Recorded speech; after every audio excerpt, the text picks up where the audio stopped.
Hello, nurse. We are back. That is an Animaniacs reference. Yeah. You know, we met the guy that did all the Animaniacs stuff.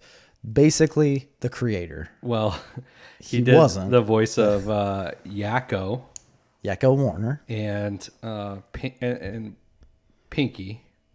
Did he do Pinky? Yeah. Oh, yeah, Pinky. And And Pinky I don't and the know. Brain. He didn't do the brain. No. But he also did some Teenage Mutant Ninja Turtles. Yeah. That was a good show, man. I tell you what. Animaniacs. It's time for Animaniacs. Wackos, or Yakko Yaks and Wacko No. Wax. There's Dot- Annie to the Dot- max. There's it's- baloney and there's slacks. Dot is cute. And Yakko Yaks. Yeah, something like that. Yeah. It's a good show. Baloney and I their have slacks. the DVD box set. You do? Mm-hmm. We're talking about a one Rob Paulson. Yeah, Mr. Paulson. We have a YouTube video of him singing a song. You guys should check it out if you haven't already. You And then probably him have, and but- then him talking about Snarf Yeah, as Pinky. right. It's pretty amazing. He normally says Narf, Yeah. and if he just adds an S, it's Snarf. Yeah. It's so great. I can't wait till the next con, but I don't know if we'll get one. We'll see. I cannot wait for a whole Comic-Con. Wizard World, which actually I think is my favorite one. You think so? Yeah, we had so much fun in that celebrity area, which you don't really get at C2E2. You don't, because it's very open Yeah. in the celebrity area for Wizard World. They're just like walking around. And the C2E2 celebrities, they're too hot. They are a hot commodity. Yeah. At They Wizard, are- you get more approachable celebrities. You're talking top of the top. Yeah. You're Top talking dollar. peak. You're talking K2 peak. You're talking Everest Yeah. peak, mountain right. climbing, hardest ever dead. Those people are there. You know, there's so much like human feces on Mount Everest, like it's a big problem. What? It's They all have- frozen though. They have right? like mudslides of human feces No, from all the people crapping. that's not true. Yeah, it's a problem. All the garbage. It's like a garbage dump because you can't bring stuff down. Right. I know the top is because it's like full of crap up on the top, but not like human crap. I'm saying like Cans just- of peaches, yeah. baked beans. Right. Mount Everest's poop problem piles up. This is a real thing. 8,000 kilograms of human poop estimated left on Mount Everest this year. What? After every party, it's time to clean up. Mount Everest is no different. The record number of climbers crowding the world's highest mountain this season has left a government cleanup crew grappling with how to clear away everything from abandoned tents to human waste, such as excrement, which threatens their drinking water. Because it doesn't. That's the thing. Like it doesn't decompose. It just is frozen, left there. Everest has so much garbage, depleted oxygen cylinders, food packaging, rope, that climbers use the trash as kind of signposts. But this year's haul from an estimated 700 climbers, guides, and porters on the mountain has been a shock to the ethnic Sherpas who work on the government's cleanup drive this spring. I'd love to be a It Sherpa. costs $30,000 per climber. How's that possible? That's what an expedition company would charge you. $30,000 if you want to climb Everest. No kidding. Yeah. So most of these climbers have to be sponsored, most likely from a company Yeah. of some sort, like maybe an Eddie Bauer or a Columbia or an Athlete's Foot. It takes over an hour to dig just one tent out of the frozen ice and bring it down, said a Sherpa. They've brought down 20,000 kilograms of garbage since 2008. What would that be in pounds? Isn't there 2 kilograms in a pound? I Like have 2.2? No idea. I really don't. I'm too American to know. Or there's this. 2.2 pounds in a kilogram. It's one of those two. Something to do with No. 2.2. A kilo is less than a pound because I know a lot of people say like I weigh 80 kilos and that would be like 175 pounds. 2.2 pounds in a kilogram. Kilo. That's what I said. Yeah. I didn't say that actually. 2.2. 2.2 pounds in a kilo. Some climbers do not use makeshift toilets, instead digging a hole in the snow, letting the waste fall into the small crevasses. However, rising temperatures have thinned the glacier, leaving fewer and smaller crevasses. The overflowing waste then spills downward toward the base camp and even the communities below the mountain. So it falls through the mountain to a village that lives inside of it. Yeah, and those mountains use melted snow for drinking water. That's how you get dysentery, folks. I have a hard time believing that this is that big of a problem. I know. I really don't. It's a big mountain, but I think the routes they go aren't that big. It's the same routes, and there's a lot of people going. There's harder routes. There's easier routes, but yeah, there are a lot of people going. I literally just watched a YouTube video about K2, how it's a little more difficult, even though it's the second highest peak in the world. It is more difficult to climb and get up there, but it was about these climbers. There was 3 men and a woman, and they've dedicated themselves to climbing these mountains without extra oxygen. So they don't take oxygen cylinders or anything. They just breathe the actual air. So it takes a long time for them to acclimate to the altitude and everything. So they do like 3 to 4 climbs almost to the peak, to the very last camp that they have before you make your run to the peak. They climb all the way up to that run and stay for like overnight and then climb back down. And then they climb back up. And the reason they do that is because their body will start to produce more red blood cells, which can carry more oxygenated blood through their body. And they have to like build that up before they can make a run to the peak. Otherwise they'll just pass out and die. And it was about that. It was like a 25-minute video, and that one was sponsored. They were sponsored by Eddie Bauer. It was all because of Eddie Bauer that they were even doing it. The woman had already done... And Eddie Bauer himself was the first person to climb that mountain. K2? I don't think so, but... I just made that up completely. I don't even know if Eddie Bauer was a real person. Yeah, Eddie Bauer is a real person, but Eddie Bauer did sponsor the very first climb of K2, which a man had done like 54 years earlier. So they were doing it on purpose to say like, hey, since Eddie Bauer sponsored the first climb, I want them to sponsor the first climb that I do it with no oxygen whatsoever. And this woman was the first woman in history to climb both Everest and K2 in the same year without oxygen.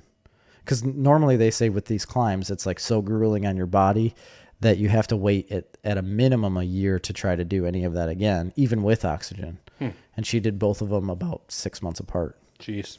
She's nuts. They were all nuts, I think. Well, if you want to know, the biggest problem and concern now on Everest is the issue of human waste.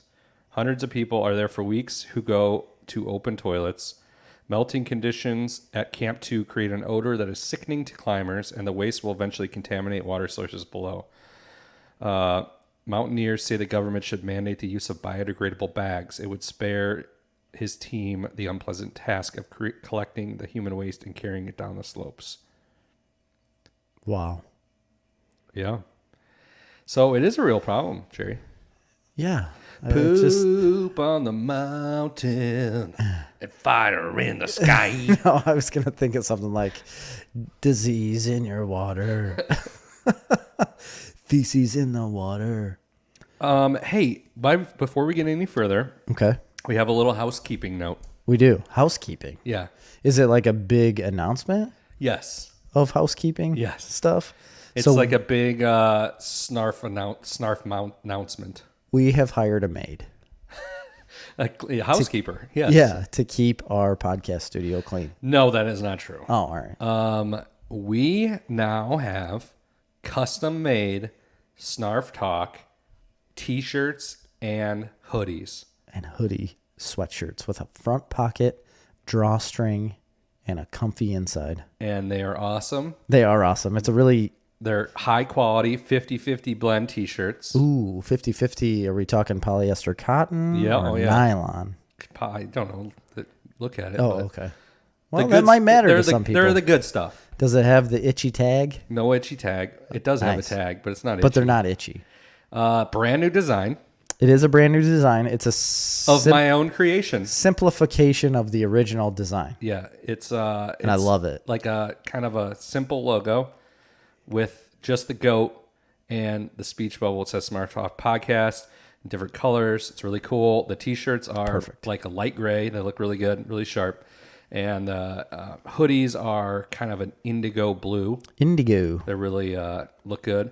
And we have those for sale. Well, first of all, we do have them for sale. You don't have to buy one if you are a Patreon subscriber, because if you subscribe at Patreon, that's correct, at the $10 level, you are already going to be getting one. So we will be sending those out. Yes. If you're a Patreon subscriber and you haven't got yours yet, They will be getting sent out sometime in the next month. You have to subscribe at the $10 level. $10 to get a T-shirt.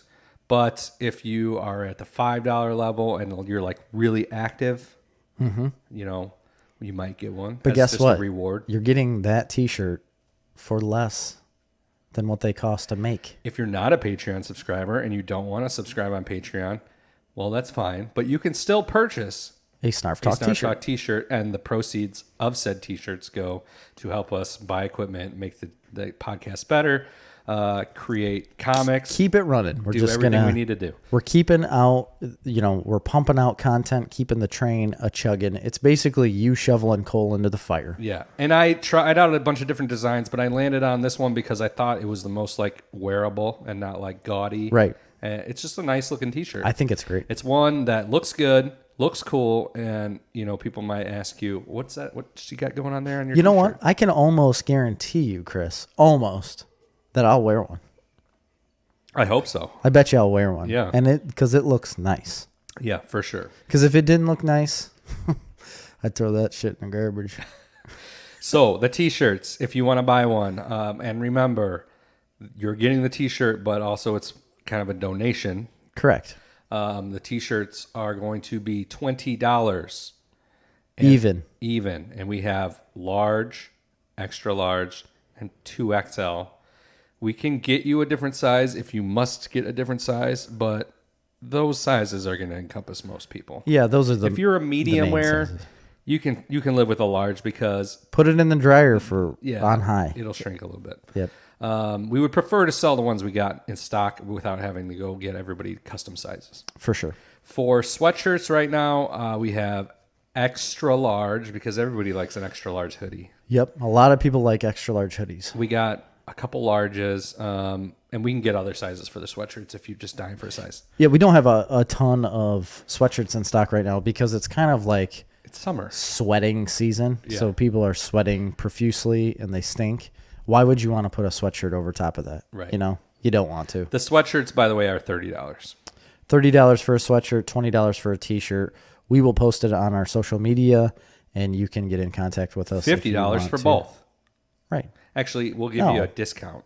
Yeah. What should we do? 40? 45. $45 for both. Boom. There you go. We just figured it out. $45 for both, or you can subscribe at the $10 level on Patreon, and you just get a T-shirt. And you get a T-shirt automatically. And you get stickers, and you get access to all of our bonus podcasts, and you get access to our feed that Jerry's always posting script pages and different fun things. I'm having a huge problem with getting on Patreon at the moment. I haven't posted anything recently because I, for some reason, cannot load Patreon. Well, you need to figure that out, Jerry. It's pretty annoying. So that is that, and we would appreciate it if all of our listeners would purchase a T-shirt because we bought a bunch of them and they are expensive. And now we have these T-shirts laying around. But as of today, this is the first day we have them, and now they're available. And you guys, and bonus is, I think they look really cool, and I think and it's supporting a good cause. Support your local podcast. Yes, folks, right. And get something out of it. With that, Jerry, what are we talking about this week? What do we got going on? I got some What I'm Watching. We'll talk about later. I think I watched the movie Birds of Prey, so I want to give you my little review of that. Yes, I would like that review. I just real quick, I finally have evidence of a person. Aliens? Not of aliens. It's Sasquatches. It's almost like, yes, I do have evidence of that. No, you have. It's not really evidence. It's not really evidence. You don't have any evidence. No. I guess it's just I did have evidence. It's like circumstantial evidence. How? I have a picture of a footprint that another person took. I didn't take it. Another person took the picture. I don't think that's evidence. And of a sighting that I had. Yeah. Back in the day. So anyway, I guess eyewitness testimony is a form of evidence. It's just not a reliable one. Right. I was the eyewitness, and then a different person came and took a picture of a footprint in the area. Yeah. That they found. I didn't find it. They found the footprint, took the picture. You found the Bigfoot. Right. Ran across the road. I don't care if people think I'm crazy. Most people think I'm crazy. It happened. It's probably a bear. Could have been a really tall grizzly bear. Just walking on two legs. Circus bear. I don't think there'd be any grizzlies down this far, but you might get a black bear that wanders astray down here from Wisconsin. I don't doubt that could happen. But this had hands. Bears have hands. Nope, they have paws. Well, yeah. There's a difference between hands and paws. Look at a raccoon's hands. Bears can open jars and stuff, right? They don't have opposable thumbs. A bear opened my sister's car. This is not true. Oh, it is true. Where? In Yosemite? They were in Colorado Yellowstone? camping, and the Fort Collins? park ranger came around and said, hey, make sure you lock your vehicle because bears get in them. And they said, okay. And then they didn't lock their vehicle. And they went to bed in a tent right next to the vehicle. And in the middle of the night, a bear opened the sliding door of their minivan, got in, closed the door, could not get out, and tore the entire interior out of their entire van. Yes, way. I've never heard this But story. at some point, it did get out because it wasn't there in the morning. Busted through the window or something. Had to have. I don't know, but it got out. Yeah, it tore up the whole Which interior. sister was this? Kristen. Wow. Yeah. That's incredible. Yeah. And That's a really their good tent story. was right next to the... And they never heard any of this? Nope. They didn't hear anything. They sleep hard. Yeah. Sleep hard in them tents, apparently. So, yeah, no, that's pretty insane. Got to turn that into the insurance. How do you tell them that? Like, hey. They own an insurance agency. Lucky enough. Oh, well, that is lucky enough. No, so I finally have evidence and have confirmed that a person agreed with me on a pick of mine. Oh, this is on amazing. On when I picked Guardians of the Galaxy 2 as the better sequel. Spoilers. If you haven't listened to the top 10 sequels that are better than the original podcast we had a few episodes ago, I picked Guardians of the Galaxy 2. Which will never see the light of YouTube, by the way. What? That video, that podcast. Oh, I know. Had a little bit of an error. Yeah, a little bit of a malfunction. Snafu. Wardrobe malfunction. We've had some issues with monitoring outputs. Yeah. And it's really technical. It is. Anyway, so they agreed with me and they sent us a message on Facebook Messenger and saying it was Miss Fry, Erica Fry, E Fry.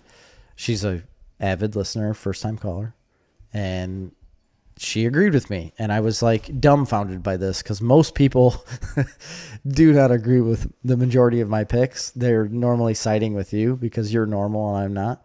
And I was like, yes, like everything she explained on why she picked it, I completely agreed. It is wholeheartedly an easier movie for the majority of like non-comic book people to watch, I think. Even though it's still a comic booky movie, I think the family take of that movie is, I don't know, people can relate to it a lot better, I think, than, a kid going into outer space in the first movie. And I'm so happy to find out that people agree with me finally. Fair enough. People did not like a lot of your other picks, like Predator 2. It's only Predator 2. That's the only pick I've ever, or not ever, but that I got backlash on the Top 90s. 10 90s movies. Yeah, the action movies for 90s. I said that when I was picking it. I was like, a lot of people won't like this pick. A lot of people don't even like this movie. I said, but for me, it's a movie I love and I come back to and I watch it. Because Danny Glover's super sweaty and getting after it in that movie. And Predator is awesome. Yeah, no, I agree. Those two Predator movies are by far better than any other Predator movie that ever came after. And even most of the Alien stuff that came after. Well, I had somebody disagree with one of my picks hard. Really? Yeah, so when we're talking about the T-shirts, the guy that makes our T-shirts, Paul. Oh, yeah. Paul Waters, Third Degree Design and Apparel, Morris, Illinois. That's where you need to go for all your T-shirt needs. Shout Absolutely. out Third Degree Design and Apparel. He is a bit of a nerd himself. I love it. Although he wouldn't use that term for himself, but He would just say a regular person that watches a lot of stuff. He is an aficionado on all things 80s movies. He is huge into movies. Oh, really? But specifically, he is a hardcore horror fan. Oh. 70s and 80s horror. Anything after the 90s is garbage, according to him. And today he was showing me pictures of his basement, which he has outfitted as a arcade with like 15 different arcade games. Wow. Like the stand-up arcades. Yeah. A theater, a theater room and everything. Wow. And on the one wall, he's got 6 or 8 of the plastic changeable posters. And he collects movie posters. He's got hundreds of them, originals, about anything you can imagine. Some of them worth hundreds, some of them worth thousands. And every month, he rotates it and makes a new theme. So like this month, he'll have Jaws as his theme of all the Jaws movies.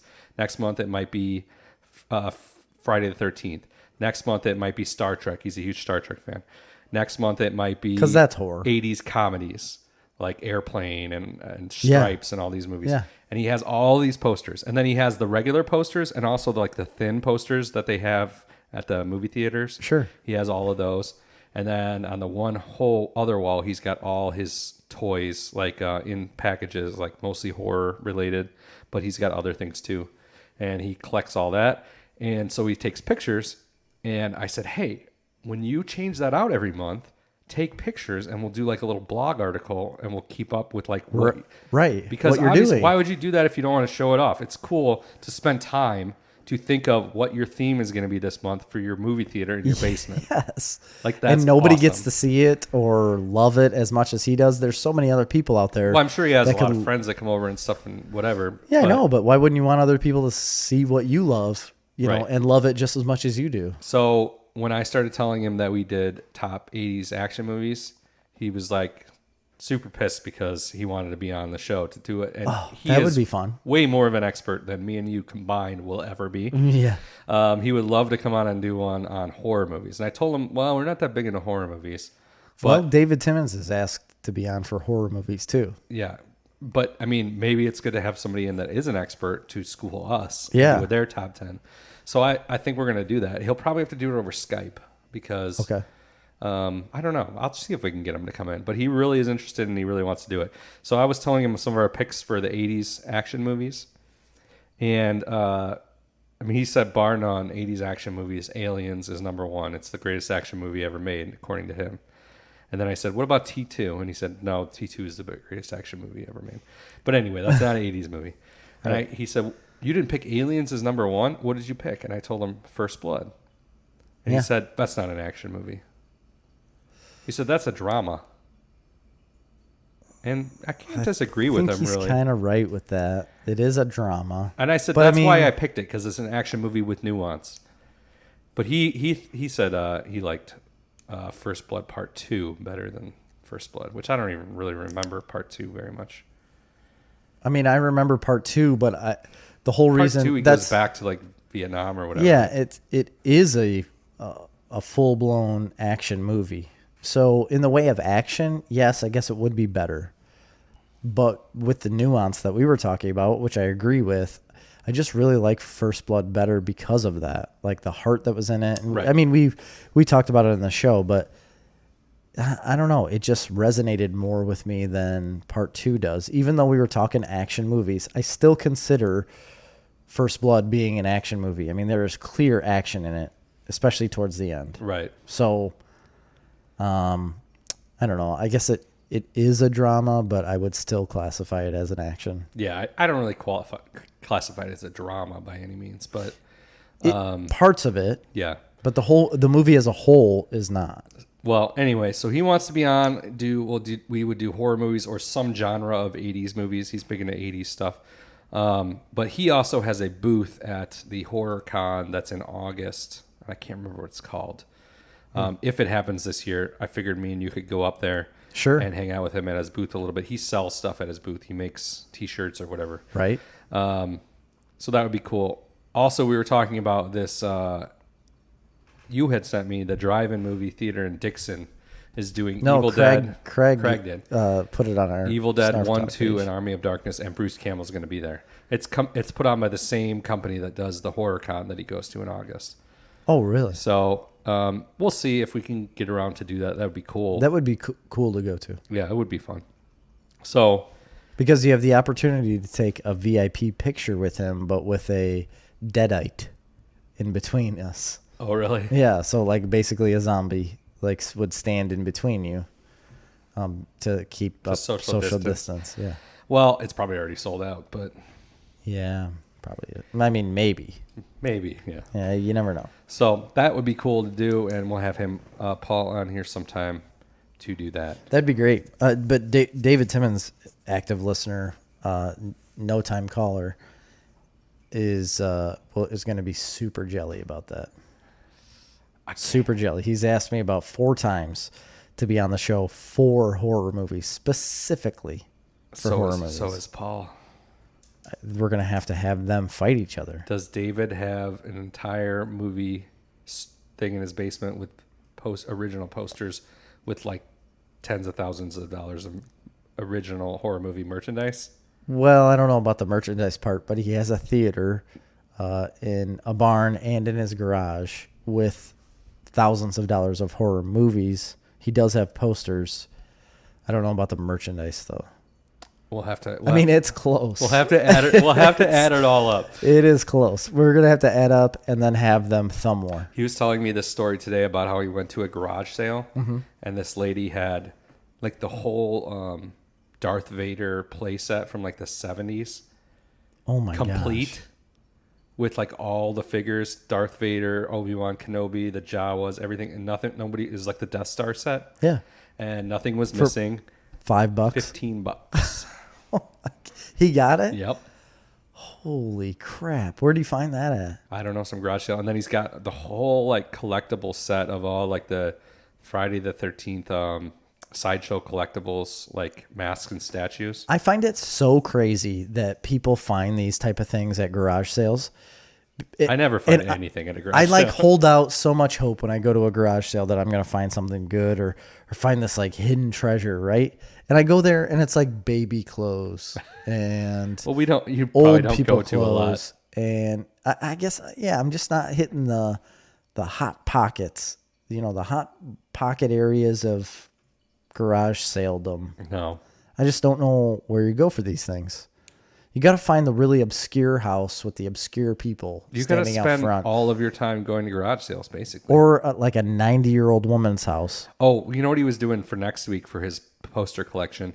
He's got both the original posters from Batman, both of Tim Burton's Batmans, and he wanted to bring in some other like comic book movies. And I said, but like of that vintage. And I said, well, do you have a Swamp Thing poster? And he said, yeah, I got an original Swamp Thing poster. And then I was telling him how big of fans we were, and he's a huge fan of Swamp Thing. Never read any of the comics, but the movie. Yeah. And I said, oh, well, you should do Batman's Swamp Thing, and then you could do, I don't know if he said he had an original Superman from one of the Superman movies. And then I said, you could get like Blade, if you had a Blade one. Unless, of course, he would want to part with that Swamp Thing poster. I don't know. I could ask him. Yeah. I know where there's an original one hanging on the wall of a defunct hotel. Really? Pheasant Run. When I was just there, before they closed permanently, they have a little arcade called the Swamp. Yeah, the Swamp. And on the wall, they have a Swamp Thing movie poster. Really? Yeah. Wonder if I could get that. And I should have just taken it because they were closing the day after we left permanently. I just had to use a gift card because somebody gave us a gift card for Pheasant Run. Right. Like years ago. And we never used it. Long time ago. And then found out, hey, they're closing. So we went up there for the weekend just basically to use the pool. It was horrible. Nobody was there. Yeah. It was gross. But they obviously weren't taking care of the place when they were closing. No, everything was closed. But yeah. I'm going to get in contact with those people and see if I can get their poster. Yeah, I'm sure there's a lot of people hanging out there. Never know. You never know. All right. News? You got any news? Yes, I do have a little bit of news here. So, posted about it today on social media, but a new game trailer was posted for a Star Wars game. Do you know what that was? Yes, I saw that. Star Wars Squadrons. I haven't seen the trailer yet. It's a good one. Looks good. Is it flying absolutely fighter game? X-Wings. Like Rogue Squadron? TIE fighters. X-Wing versus TIE Fighter. I love that X-Wing game. versus TIE Fighter. You can have that in this game. You are the pilot. I have. It's been Pilots so wanted. long since I've even seen like an aerial combat game. They don't make them anymore. They really don't. This isn't really aerial though, Chris. It's more, spatial. Yeah, spatial. Spatial. I mean, Star Wars kind of dominated that one for a while. There were a couple like fighter jet games that I used to play. Ace Combat. Yeah, stuff like that. But I used to play it all the time. for the most part, the X-Wing and the TIE Fighter games, and then like there was a Naboo fighter game. I can't remember what it was called. I don't know that one. It was for N64, and it was Naboo? Like on Naboo? no. Well, it was those. Remember those yellow fighters? Yeah. I think it was called Jedi Starfighter. It could have been. I don't remember that game. I never played it, but yeah, Yes, it was called Jedi Starfighter. it just doesn't happen anymore that they make, fighter pilot games. And people apparently don't want to fly planes and dogfight. Yeah, but they do want to. What was like the original? It was the Star Fox, right? Star Fox was yes. big. I mean, I'm sure there was ones before that, but that was the first one I can remember that was like 3D.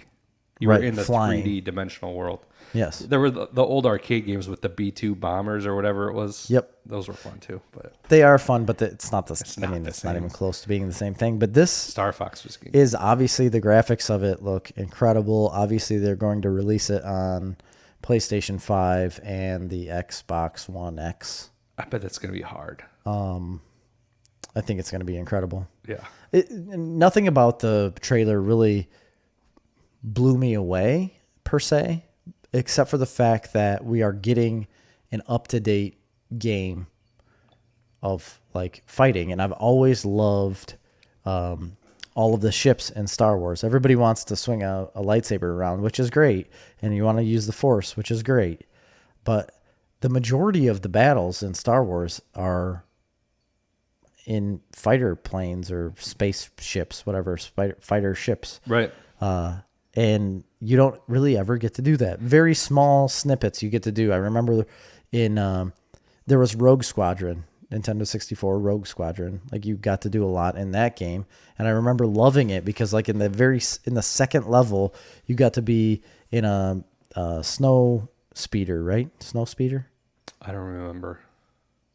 where Luke is flying. I think it's a snow speeder, and you shoot the harpoon out like with the tow Oh, line. yeah. Wasn't that an A-Wing? I don't remember what it was called. I thought it was called a snow speeder. Yeah, probably snow speeder. And Yeah, it is a snow speeder. Yeah, That's and right. It looks like an A-Wing. It does kind of, but he flies around in circles, looping this cable around. It's a T-47 air speeder modified to be snow speeders on Hoth. There you go. Flies around this AT-AT's legs. Is it AT-AT or AT-AT? I'd never It's have a battle, right? I've never Some ever people said say one AT-AT. way, some people say another It's way. AT-AT. You say it by the letters. I don't know. I always said AT-AT. I mean, like, I drove an ASV. It stands for Armored Security Vehicle, but you didn't say ASV. Do you know what AT-AT stands for? I do. All-terrain armored transport. Right. But you just don't say AT-AT. Nobody says that. That whole sequence, So aggravating. the whole thing about AT-ATs makes no sense. It really doesn't. It is It the just, worst, like four-legged assault vehicles make no sense, first off. I get that you could they were so big you could step over stuff, but they have the technology for hovering, right? yeah. So it makes no sense. Second off, they're so slow. Right. Why don't they fly something If they and make it faster? If they have the capability to build that, why can't they just build like a fast armored tank that hovers, that doesn't have to walk? Yep. Or just a ship. Why don't they just fly a ship inside? Why don't they just drop the AT-AT right on top of the power generator? From a ship. Yeah. I mean, it doesn't make any sense. No, none of it does. Like, why were they marching into a place? It's just, Hey, let's set these slow-moving assault vehicles way over there. and have them walk to where you can see them still miles away. Painfully slowly, by the way. Just walk, walk, walk. It just builds the It does tension. build a suspense, and that is a great scene It's incredible. I It's would also love a it. vehicle that makes no sense. You're right. And It has really doesn't. really no place in the Star Wars galaxy. And it's had no other place in the Star Wars galaxy except for Rogue One, right?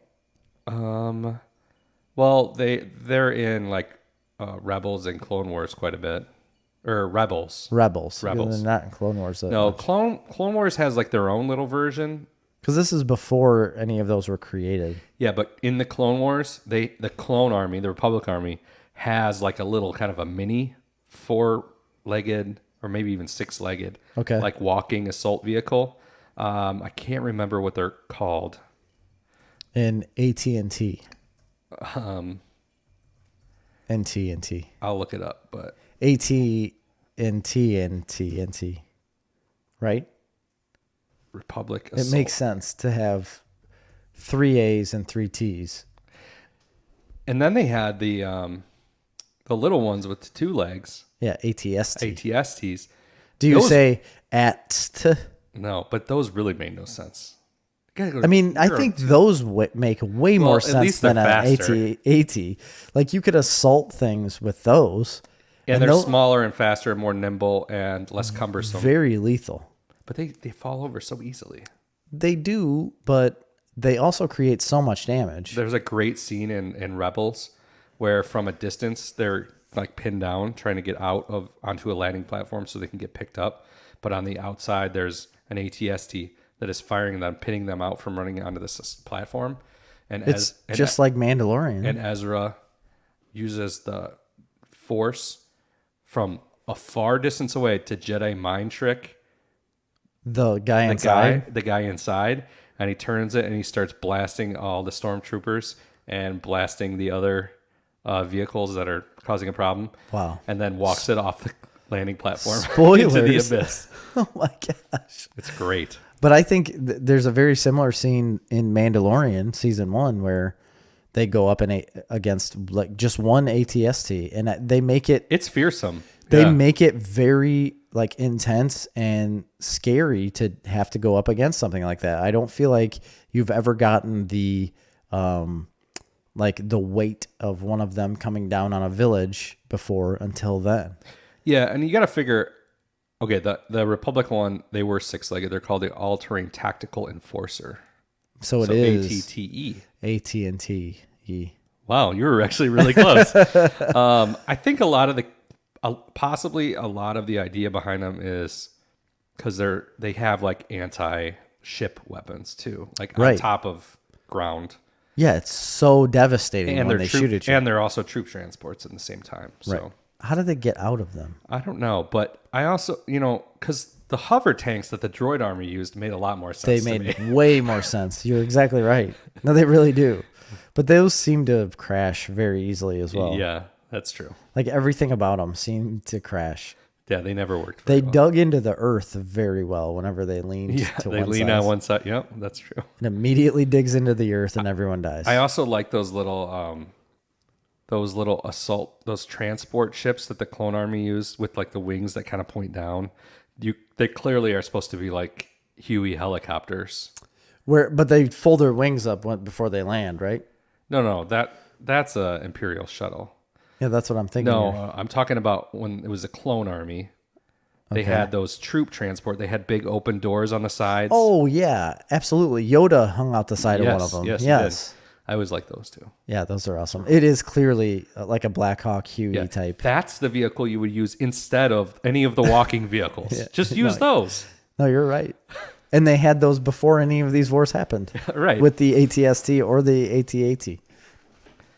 Yeah, that's funny. Anyway, so Star Wars Squadrons. Oh, speaking of that, you can in Battlegrounds, Star Wars Battlefront 2, there are missions that you can fly. Yes, I do remember that. I think you fly the Millennium Falcon in one of them. There are ones on the speeders. Yep. And there might be one in a TIE fighter too. I don't remember the TIE fighter, but I do remember the speeders. They're really good. It is fun. It's always been my most favorite part of any game is when you get to fly something. Yeah. And I don't know, like you guys need to go check out our social media and get on that post and watch that trailer. It's real good. Real good. It looks real good. And nice. I tell you what, Chris, I checked out this whole PS5, and then I started looking into the Xbox One X. It's pretty sweet. Deal. Both of them are really sweet. The PS5 looks awesome. It looks a lot thinner, obviously. So I also saw a meme that said, so which one do you guys want? The Xbox mini fridge or the PS Wi-Fi router? I mean, I don't care and how big they are. Yeah, I really don't either. It makes no difference to me. If the PS5 is small enough that you could mount it on the back of your TV, like you can like a Firebox. I think it's too wide for that. Okay. Because like a Roku box. It's way bigger than that. Okay. I mean, it's probably at least as big as my computer, and then it like flares out at the top. Oh, okay. And then the Xbox is literally a large rectangle that stands a foot tall. Ooh, that is big. It's a square. Oh, that would fit in my entertainment center. It's very tall. I think you can lay them sideways. I don't see why you couldn't, but the way they're advertising them is standing up and down. Oh, I see. Okay. And it's like I mean, this is a complete guess. I haven't looked at the dimensions, but it looks like 6x6 or 5x5 cube, but long. What would that be called? And that's the Xbox One X? Yes. Isn't that what I have already? No, you have a 1S, I'm assuming. No, I have a something X. 1SX. Xbox One X is what I have. That's not what the new one is. I think it's just Xbox X. That seems like a bad idea. See, I've always thought it was a bad idea because I've been screwing it up. Xbox Series X. That's so stupid. Compared to the Xbox One X. That's so stupid. Who thought of this? And it does look like a mini fridge. Yeah, I don't know how big it is. I can't tell from this picture. It looks big in the pictures. It's cool looking. Yeah, but fine. How is that going to fit in people's entertainment centers? It's really not going to. I don't want to set it up on top. I'll probably just suspend it from ropes from the ceiling. That makes just sense. to hang down as like a art piece. Yeah, like abstract. A remote winch, so it actually hides up in the ceiling, and then you hit a button and. Zzz, well, that'd be awesome. Down. There's no reason for it to drop down other than to look at. That's true. So I'll probably have like different length of wire rope holding it at a weird angle. Because it would be abstract then, So they have a couple games they've announced for that too. Halo Infinite. Yeah, I love Halo. Not huge. I've always been a huge one Halo that fan. does look cool is Cyberpunk 2077. Oh yeah, it does. Keanu Reeves is in that. They're launching with Assassin's Creed Valhalla, which looks amazing. Mm-hmm. And I don't know if any of these are exclusive or not, but Vampire the Masquerade Bloodlines 2, whatever that means. Destiny 2, that's an Xbox exclusive. Yeah, Destiny, yes, yep. Yakuza Like a Dragon. Oh, you got to watch out for them Yakuza.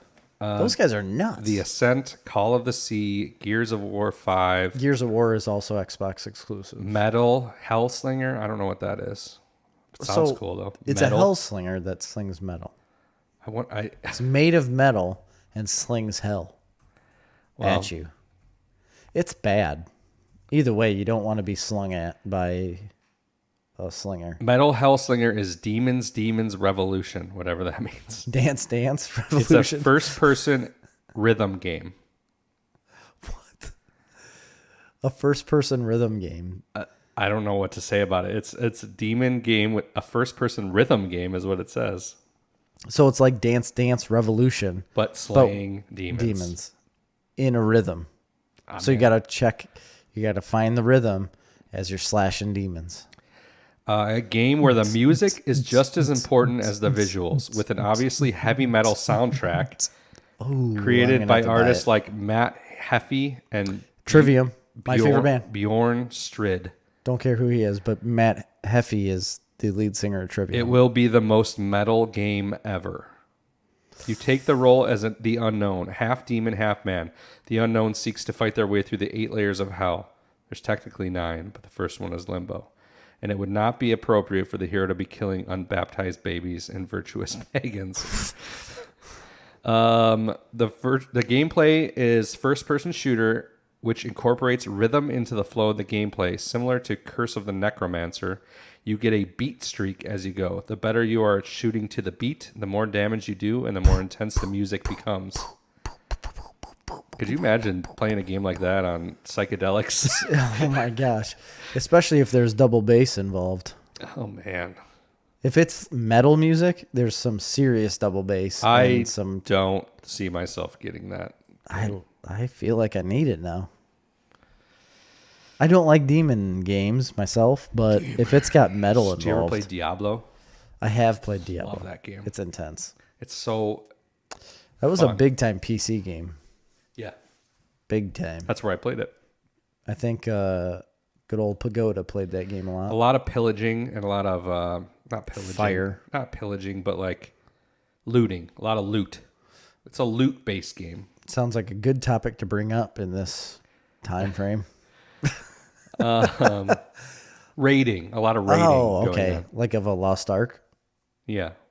Something like that. That's a good one. So, yeah, it looks awesome. There was a trailer for the new Spider-Man Miles Morales game. It's a pretty basic trailer, but it looks really cool. Yeah, I think it's like a teaser though. Yeah. It's not the main trailer Man, of I'm the really game. stuck And that's now. coming on PS5 and I don't know. I really want a new gaming system because what I want to do is give my Xbox, which is an original Xbox One. So a paperweight. it's huge. Yeah, but I would like the boys play Fortnite on it. That's basically all it's used for. Except for my farming simulator. I do play a little farming simulator once in a while. And I want to just give that to them and let them use that. And then I get a newer console where they don't get to touch it or look at it or breathe by it. Yeah. And it's all mine. I just really want that Cyberpunk 2077 because it was made by the Witcher 3 team. That's incredible. It's going to be cool. And it's going to be Microsoft, Xbox. Well, I don't know if it's exclusive or I don't not. know if it's, I guess I don't know if it's exclusive. I thought it was. Well, Witcher wasn't. It is exclusive. Oh, yeah. It's also coming out for Xbox One, too. It might even be out. Is it out? No, I don't think it's been released yet. Okay. Anyway, that what was a else you got? long talk about Star Wars. September Squadron. 17th, 2020 for Xbox One. It's using the new smart delivery system. What's that? Is that all digital? Yes. So you can buy. Lets That's you another buy thing. a game for the Xbox One with a Series X copy automatically included. If you upgrade your console later, they will feed the console the appropriate version of the game. There you go. That's a good nice. idea. Yeah, That's that really is a good idea. There's always been an issue Because with they backwards know- compatibility. Yeah, and they all know that kind of stuff. if everybody knows the new console's coming out in 2 months, Yeah, nobody's you going to won't- buy the game. You don't want to buy the game if you can't put it on the new console. There was a big thing that I noticed with the PS5 too, is that you can buy the PS5 or the PS5 digital. So the PS5 comes with a CD slot in the front. The PS5 digital obviously does not. Why would you not buy it with the slot? Why would you? I don't know. I still buy the I games. thought the exact opposite because everything I've bought so far with games in the last 2 years has been all digital. I've downloaded them. It's not a bad way to go. No, it's very simple and easy and better because every disc that has entered my house in the last 8 years has Gets been destroyed by a child of some sort. I'll tell you what, we have about 20 Switch games, and I wish we didn't because those little little tiny itty- things get lost. They're like little SD cards, yeah. terrible. And I've been lucky because I think we've got like 3, so they've kept them fine. We have a case; they put them in the little case things, and it's only because I think I've put like the fear of God in them because I really hammered them about putting the games away Yeah. and making sure they go back in their little card holder, and that card holder goes in the case. I really hammered them about it because we're spending this money on a game that they want. Quit ruining everything, you know? Jeez, kids, quit oh my ruining gosh, everything. Quit making everything so terrible.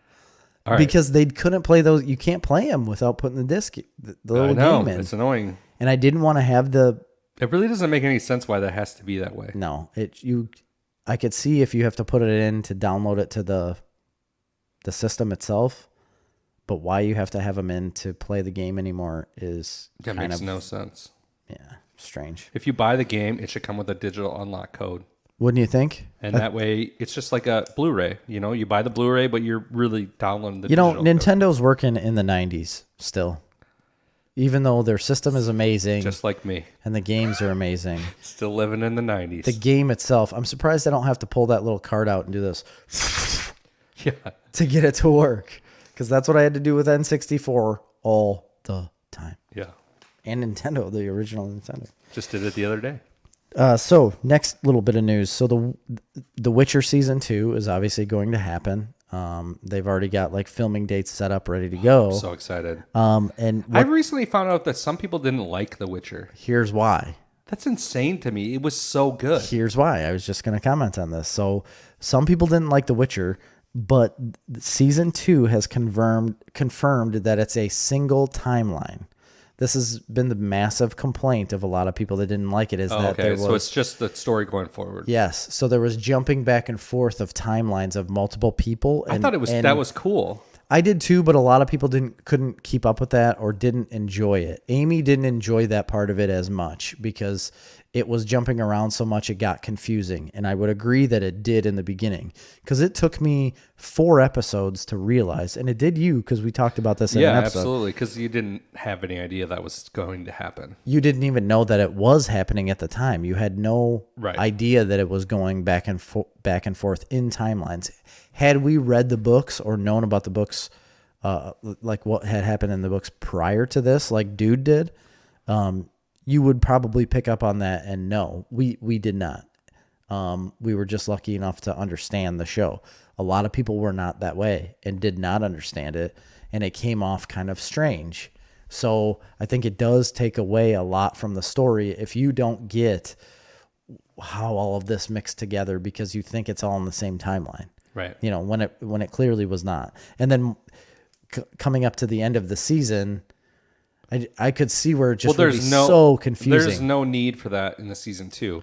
The idea behind that in the season 1 was to establish a lot of backstory. Correct. There is no need for it for season 2, which is obviously why they're doing it. But they're also putting out this huge statement saying, listen up, Witcher season 2 is a single timeline. Yeah. Come back, people. Yes. I think it was a huge show. So people are going to come back and watch it no matter what. But I think they want to pull in those stragglers that were on the fence about it. I don't think it was huge at first. I think it was one of those that built over time. Social media built it up. Because even me at first, who was excited about the show, it wasn't one that I was like, well, I guess I did watch it right away. No, I remember me telling you about it, right? We knew it was coming. I don't remember if I watched it right away or not. I started watching it, and then I said, man, and then Dude came on, and we both told you, like, man, you got to get into the show. And then you ended up surpassing me in it because I stalled out, like, right in the middle for some reason. I couldn't watch the last, like, 3 or 4 episodes. Yeah. And you ended up watching it and finishing it before me. I binged the hell out of that real fast because it's so good. Toss a coin to your Witcher, oh valley of plenty, oh valley of plenty, oh. Next bit of news. Here's one that I don't want to care about, but there's a little piece of me, and I think there is in you, and I think there is in a Mr. Seedentop that does care about these things because we watch them and we comment on them for no other reason than to mostly criticize, which is sad. But it's about the Oscars. Oh, yeah. So the Oscars has delayed the show until April of next year. Wait, isn't it in like February usually? It's like late January, early February. They delayed themselves till April, but what they did along with delaying themselves has extended the eligibility period of movies. Interesting. Which I think is a kind of a big deal to that world of people. But like I said, I read that and I was like, I don't want to care about this. Like this means nothing in my everyday life. Yeah, it really but doesn't. For some reason, every year I watch the Oscars. Celebrities are too. They are the worst. Yeah. Every year I watch it to see if there's going to be a train wreck and also to see if what I think is going to be best picture, best actor, best actress, best supporting actor, all of these things I wait to see if that's going to be, I still haven't come true. And I still haven't seen this year's Best Picture, which everybody agrees across the board. Yeah, Parasite is an amazing movie. It's a Korean film. And people right? that I have heard that have watched it have said it's an incredible movie. I just haven't seen it yet. I haven't either. I guess I should watch it. Who has been talking about it besides the Academy? All the podcasts I listen to, everybody is saying how amazing it is. All the guests, people on Joe Rogan's podcast. Really? Mark Bernard and Kevin Smith, all those people. But then I've talked to other people that I know that have watched it that have said it's really good too. So I'm excited to see it. I mean, I guess I should watch it too. Every little clip I've seen of it, it seemed very strange. Yeah, I have no idea what it's even about. I don't have either. Literally no idea. I honestly don't either, but I saw some I watch clips movies late at night, and made no sense to me. I personally like watching subtitled movies. It doesn't bother me at all. But I don't like watching them at 11 o'clock at night when I watch most of the movies I watch. That's a lot of work. Yeah. It's a lot of work at 11 o'clock. Next little bit of news I got 2 more little news articles. Do you have any? Yeah, I got a couple. Okay. One that I have is about Indiana Jones 5. Ooh, I want to hear it. Yeah, they have planned Indiana Jones 5, and they brought on a writer for Indiana Jones 5, and that writer dropped out. So then they brought on another writer for Indiana Jones 5, and it ended up that writer dropped out. And now, so they brought on a third writer for Indiana Jones 5, and they have now dropped out of the movie. Going on. So nothing's going on. They keep losing writers, and that seems very discouraging. I don't know. They're releasing, that might just happen. What they're releasing about the third writer that has dropped out for Indiana Jones 5 is that there are creative differences and COVID issues. Right. Which is an easy, like maybe there is, maybe they have but you can a respiratory thing, but see, this is a big movie, so most likely they're going to use a room of some sort. It's not going to be right. It's a writing room with multiple people, like a series. Well, I don't know if they use a writing room, but at least a team. A lot of these movies have teams. That's what I mean. You get a writer's room together. They brainstorm. They go off on their own, write certain segments of the movie, come back together, put it together as one cohesive film. Especially on big studio movies like that, where they want to get a wide berth of perspective. Yeah, but it's just not take risk. That's what happened with Star Wars. They had like teams of different people writing, and I think that's a pretty big issue. Oh, it was a problem. Yeah, I mean, there's no doubt about that. And it scares me that they go this route on these type of movies, because I feel like you need one mind. I really do feel like you need one mind that goes from start to finish to get the as plan long across. as that mind isn't J.J. Abrams, I'm good to go. Yeah, or yes, if it's Steven Spielberg, it'd be fine. He's not a writer though; he's a director. Could be. I don't think he writes movies. I thought yeah, I'm pretty sure he's written stuff. Pretty sure Steven Spielberg you're already typing. Go for it. I was getting ready to do the same thing, but I'm positive he's written stuff. I don't know. I think he's mostly a director. I don't know about that. And producer. Definite producer. I know that, but I'm sure he's written stuff. I don't know. Oh. It's not worth looking up. Hey, by the way, thanks Texas for listening to our show. You guys are still coming through. Texas. Big time. Everything's bigger in Texas. Including something like deep in the heart of Texas. I don't know. Amarillo by morning. Up in San Antonio. Down to San Antonio. Oh, yeah. Down to San Antonio. I was in Fort Bliss, Texas for a while. My brother's in Fort Bliss, Texas as of next week. Wow. And he never got on the podcast. Back in the... He was supposed to be coming on. He was, but we're going to have to wait until next April. And what were we going to talk about? He has a reoccurring character he wants to bring on. Ooh, this is exciting. He's very good at voices and creating new characters just randomly with his voice. Nice. And he has an Italian mob boss type guy that he wants to bring on. I like it. And it's pretty good. It's like a Joe Pesci type character. Nice. That's incredible. Steven Spielberg has written 4 movies. So he's a writer. Career. Yes. He wrote Firelight in 1964. Loved it. Amateur film. He wrote Poltergeist. Well, that's kind of a big deal. He did not direct it. He just wrote it. He wrote AI, artificial intelligence. That's it. That's only 3.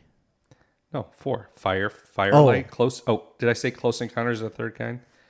No, you skipped over that one. He wrote that too. That's kind of directed that.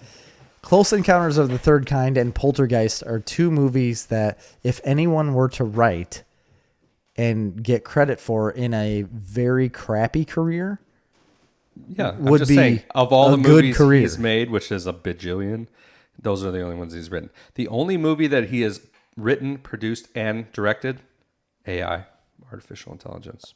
wow. And that wasn't that great. No, it was not. I didn't realize he directed Ready Player One. I didn't That was a either. good movie. I never watched it. You are terrible. Did you read the book? I absolutely read Okay, the book. well then you don't need to watch it. Well, that's what I keep hearing, and Yeah. that's why I didn't. The book is like, so much better. I know people always say that the book is better, but I that had is a specific instance. where they skipped a lot of stuff. They skipped everything, and they didn't get the IP for a lot of stuff. That's the issue. Now, Is they that got this it- use would be so hard to make because it has so many characters. They in did it. get IP for a lot of stuff, but No Iron not Giant was everything. in it. Not, I saw him in the trailer. yeah, he's in it. Yeah. All right. So Indiana Jones is crumbling. Last one.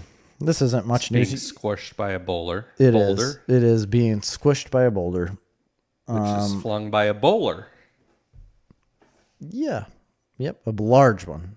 Large boulder. Boulder. Artemis Fowl. You talked about this on the last movie, how it's getting I haven't watched it yet. it's It's getting out. bad reviews, by the critics and whatnot. And you said Artemis Fowl is Most foul. most foul, right? Turns out that's exactly correct. Oh, really? Because the Rotten Tomato reviews for like people right now, not just critics, is at a whopping 9%. Oh, wow. So are you gonna watch it? no. You're not. I mean, even I gonna watch didn't. it? It's free on Disney Plus. Maybe I will, but I never followed any of the books or No, anything I have like no that. idea what so- it's about. I don't even know what it's about. So- I know it's about a kid supervillain, right? Yeah, it sounds really interesting because the main character is actually a kid villain. I'm gonna watch it. And everything they talked about from the books, like when they were running down what the books were about, sounded very interesting to me. And I think it was a really cool take on a YA character, like a different take on a YA book series where kids are getting, the opposite side of the coin. Rather than always seeing the heroes or the underdogs or whatnot, you're getting to see the person on the other side where they're actually a villain and choose to do bad things, and choose, to do the opposite of these superheroes. And there's reasons behind that, and they explain it.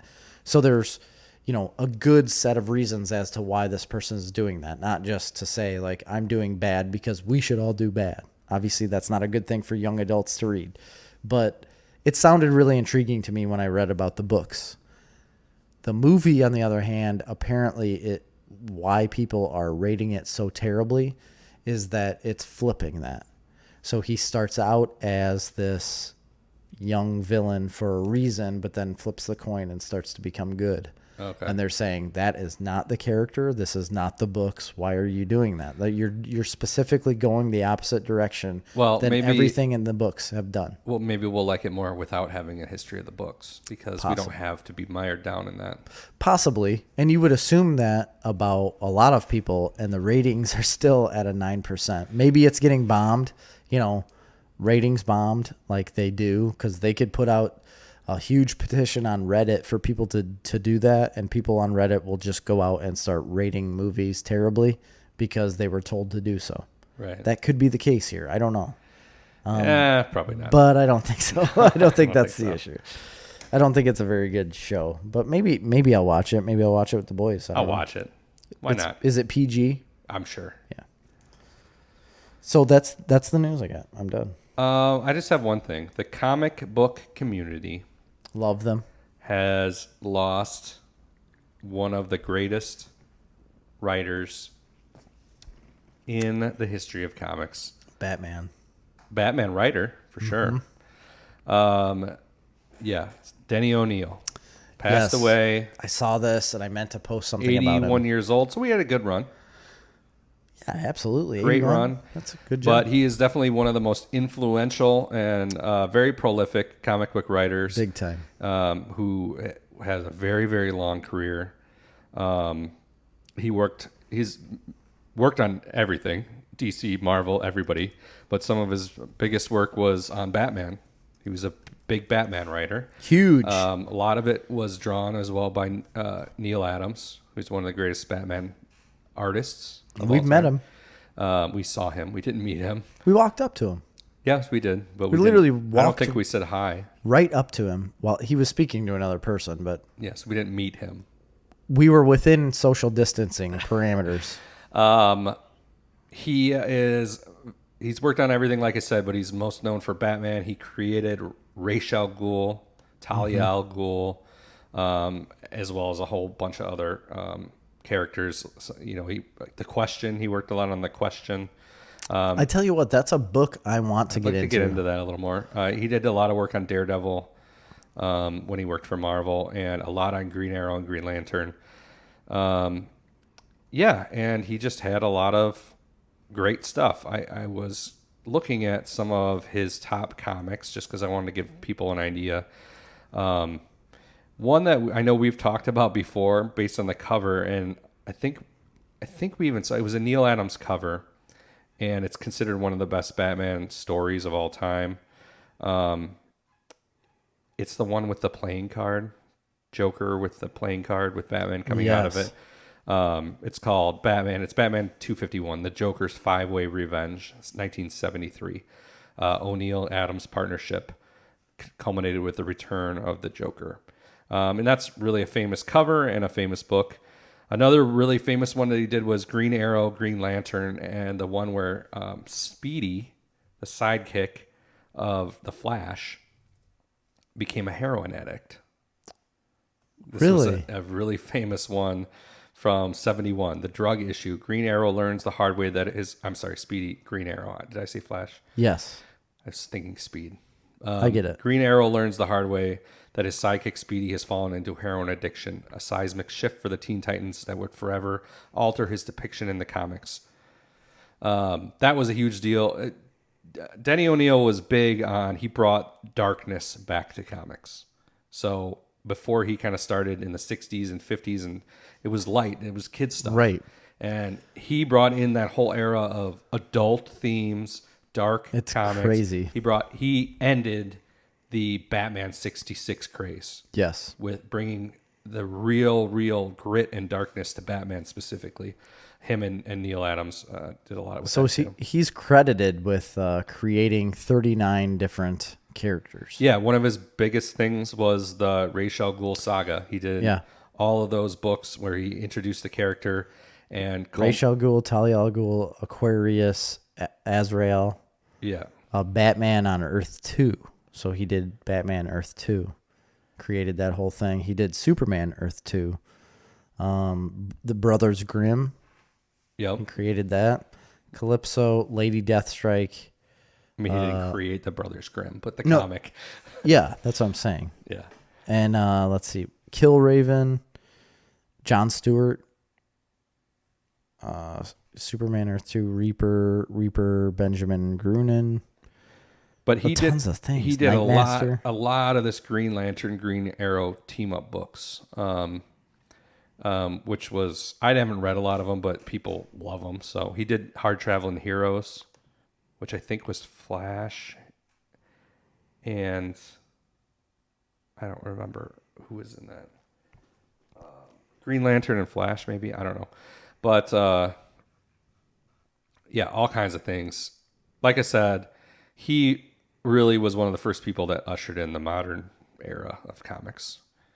I also have a comic from 1970, Detective number 404, Ghost of the Killer Skies. I have this comic because I love the cover, and it's Detective Comics. It says Batman and Batgirl, and it's got Batman swooping down and like a 1920s or 1930s biplane, fighter plane, flying in front of him, and I have that. You do? Yeah, I have that because of I love the cover. I looked up at one time. years ago, I kind of have a list of the best Batman covers that aren't necessarily the most popular books, but just like the coolest Batman covers. Sure. And over the years, I've been trying to like get some of those just to have them, just because I think they're cool I covers. agree. And that is one that I did get and do have. So anyway, it's sad to see him go, but 81 years old. He wrote a bunch of stuff for The Amazing Spider-Man. Yeah, he would have done this. 1980. Yeah, I was going to say in the 80s, he did some Spider-Man. He did Daredevil in the 80s. Those were, he did The Amazing Spider-Man Annual, which was in 1980, which was both, there was two of them, 80 and 81, that Frank Miller drew. Yeah. Yeah, he was a powerhouse in the industry. He was just incredible what he when did. you think of one of the big names in comics through history, he is on that short list of writers for sure. Absolutely. So he's also credited as the person who named Optimus Prime. Yeah, I read that too. I just read that now, and that's incredible to me. This man did a lot, and you should all mourn the loss. Well, the biggest thing for me is ushered in the reality of what comics are now. It brought it from a kid's medium to an adult medium. He did that's a huge change, going from the campy type superhero comic to a more adult-esque not like story. Right. Actual like, which is what comics are now. Books. I mean, it's even hard They to really find. are. It's hard to find a kid's comic now. I mean, you could find them, but the majority of all comics are written for adults, I would say. For sure. I mean, there's no doubt about it. So, even the kiddie books that came out. I mean, Superman was a kiddie book when it came out. Yeah, it's not anymore. It's not even close to but that. a kid could pick up a lot of the superhero comics and be fine. It's not like it's X-rated or anything. R-rated. No, but some of the stories are They're just darker gonna be and way more above their adult head. content. Yeah, they're not going to follow what's going on. They're written for adults. Right. And he did this. Yeah. So that was sad to hear. That's all I have for the news. I do have some stuff I've been watching if we want to get into that, unless you've got anything else. I had a couple articles here too on every new movie coming to Netflix, Amazon, and Hulu and HBO this month. But I don't know how interesting it is.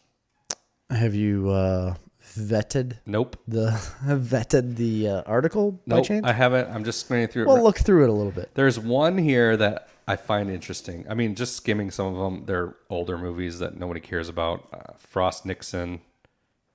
I'd watch that. Never seen it.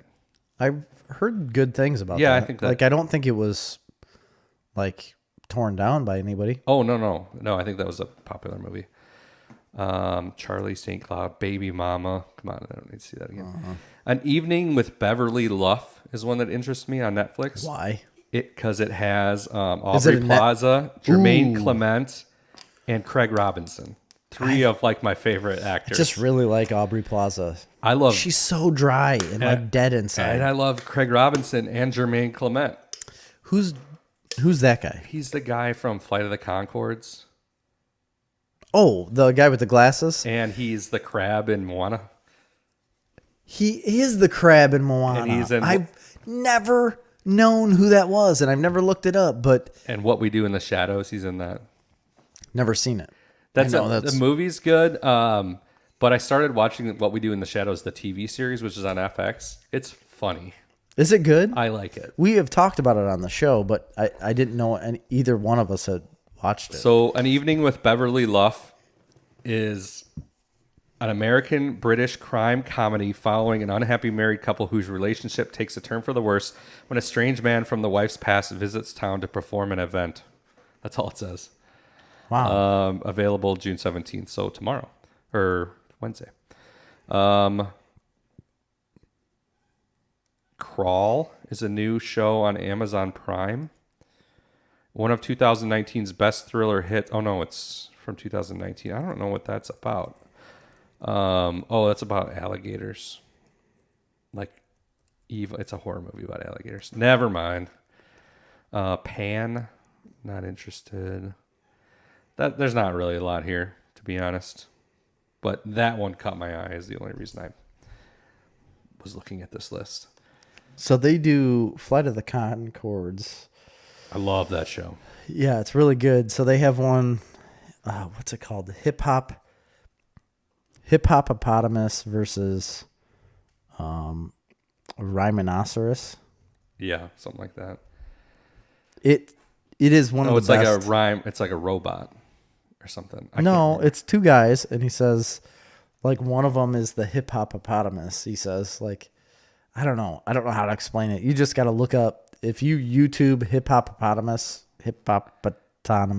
I love that show. I have that. It is so good. I have that whole series on Blu-ray too. I don't know if I've ever really watched the whole show. There's just watched a lot of their another new songs. show out, a new Star Wars show out on YouTube. I'm the mother flippin' hippopotamus. Go ahead. There is a new Star Wars show on YouTube. A new Star Wars show on YouTube? Yes. Like a YouTube show? Yes, and it is YouTube Red? and it is a game show. Really? Yeah, no, you can just watch it on YouTube, and it is hosted by James Cameron. Ahmed Best, the guy who played Jar Jar Binks, Really?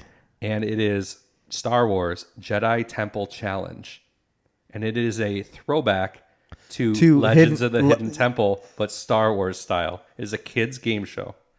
So there's another Legends of the Hidden Temple type show coming out where they use some of the same props, but it's called The Floor is Lava. Yeah, And it's literally the floor is lava, but they use like saw a that lot of the same props. well, anyway, I want to play that. I want to watch this Jedi Temple show with my kids because It's free? Awesome. Yeah, I think it's on YouTube. Yeah, it's on YouTube. Just up Star there now. Wars Kids on YouTube is the channel on YouTube. Yep, it's up there now. It came out. I don't know if they're. I think they're releasing them episode by week. And you don't have to pay for Star Wars Kids. No, debuted June 10th. Why they didn't put it on Disney Plus? Yeah, makes why would they no not do sense to that? me at all whatsoever? Maybe it's not good. I don't know.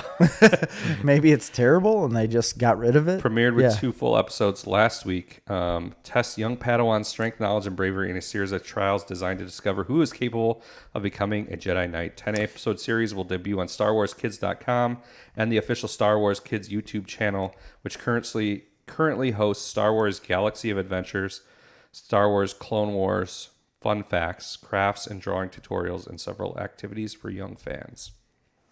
I tell you what, that article that you had posted probably a year ago now about Ahmed Best, Amazing.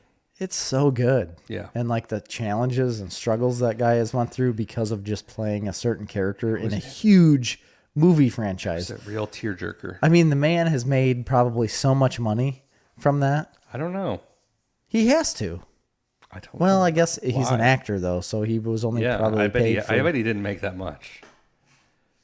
But what he has went through portraying that character is just unbelievable to me. Yeah. And really that's it. That's all I got. That's all you got. Okay. So what? I mean, I did have a list of Judd Apatow's best and worst movies ranked because his new movie just came out, which I haven't seen yet. what? The King of Staten Island. You know, so It I was actually looks immediately. good. I'm not a huge fan of Pete Davidson. The movie looks good. I don't like Pete Davidson in the slightest. I just don't. That's me personally. I don't care for his comedy. I don't care for his attitude most of the time. Like a lot of the things he's done in public and like what he's said about things, I just don't agree with. But so I immediately wanted to hate this movie because I saw that he was in it. But then I've watched the trailer, I've watched clips from it, and I found out it was a Judd Apatow movie. And I tell you what, I want to see this movie. Yeah, I do too. Well, we can run down really. This is their ranking, not mine. Okay. Right. Yeah. But I'm a huge fan of Judd Apatow. I love Undeclared, the TV series that he did with Seth Rogen. That's where that was the one he did Freaks and Geeks. Yeah. Obviously. Which I love as well. But then he did Undeclared, and it took some of those characters in. And Seth Rogen that's where he got his start, was in Undeclared. I don't think he was in Freaks and Geeks, right? I think he was in some of it. Oh yeah, maybe he was. He was. Okay, well anyway, a lot of those same characters were in it, and it's like they're in college now, but a lot of new characters came out too. Like one of their roommates was Charlie Hunnam. Yes. And I know of this. I've never watched it. it's really good. But anyway, here's 25 of his movies ranked, and their ranking, not ours. We should do our own sometime, but we can comment. Okay. 25, they have Year One. That was the one with Jack Black and Michael Cera. They were like Cavemen. Don't remember I that saw movie. it one time. Not good. I don't think it was good. 24, they have Heavyweights. Don't remember that movie. Heavyweights from the 90s? Oh, from the 90s. I liked that movie. Oh my gosh, I love that movie. I just had Grady watch it recently. It's so good. Keenan's in it, right? And I can't believe he wrote that. Ben Stiller's in it. He must have been very young. He had to have been. But Ben Stiller, well, I mean, it would be in the mid 90s. He had to have been really young. Ben Stiller is a phenomenal he's character. He's not that old. Heavyweights. Yeah, that's a great movie for kids. Yeah. Ben Stiller. Yeah, I like that movie. He's like the fitness guy that takes over the camp that year. And yeah, that's a good movie. Incredible. 23 is Celtic Pride. I saw this. That's a good movie too. I remember that. Pretty good. I don't remember much about it. Dan Aykroyd and Daniel Stern. Afraid they're going to lose. Isn't it Celtic? Isn't it pronounced Celtic Pride? Isn't that what I said? You said Celtic. Well, like Boston Celtics. Yeah. It must have something to do with that. Afraid they're going to lose to Utah in the NBA Finals. Kidnap the Jazz's star player Damon Williams before Game 7. Oh yeah. Yeah, they're Celtics fans. Yeah. That's why I said that. Good. I like that movie. 22 Drillbit Taylor. I remember this. I don't think I ever saw that. Owen Wilson movie. I don't think I ever saw that. 21 Fun with Dick and Jane. Good movie. Like Jim Carrey, Téa Leoni. What happened to Téa Leoni? She was popular. No idea. And she just disappeared. Yes, basically. I don't remember thinking that was very good. Number 20, Get Him to the Greek. That was Russell Brand. That was a good movie. That was a funny movie. Russell Brand and the Jonah Hill. Yes. Yeah, that was good. 19, Juliet Naked. Never even heard of it. It was a adaptation of a Nick Hornby novel. Okay. He did High Fidelity and a bunch of other stuff. Anyway, 18, This Is 40.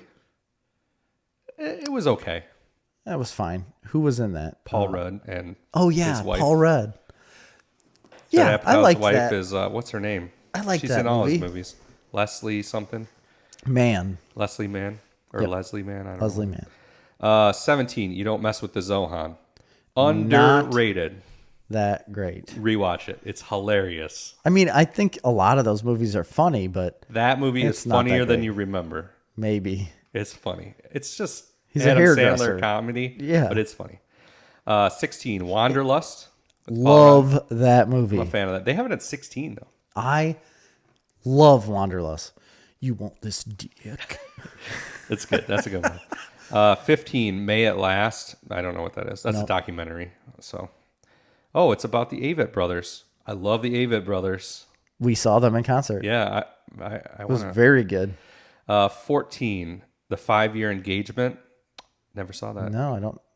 Oh, that's with Seth Rogen, Jason Segel. Jason Segel. James That's Franco. who I was thinking of. Jason Segel's in that. I remember that movie. I'm sure I've seen it, but I have seen it. It was decent. Number 13, The Cable Guy.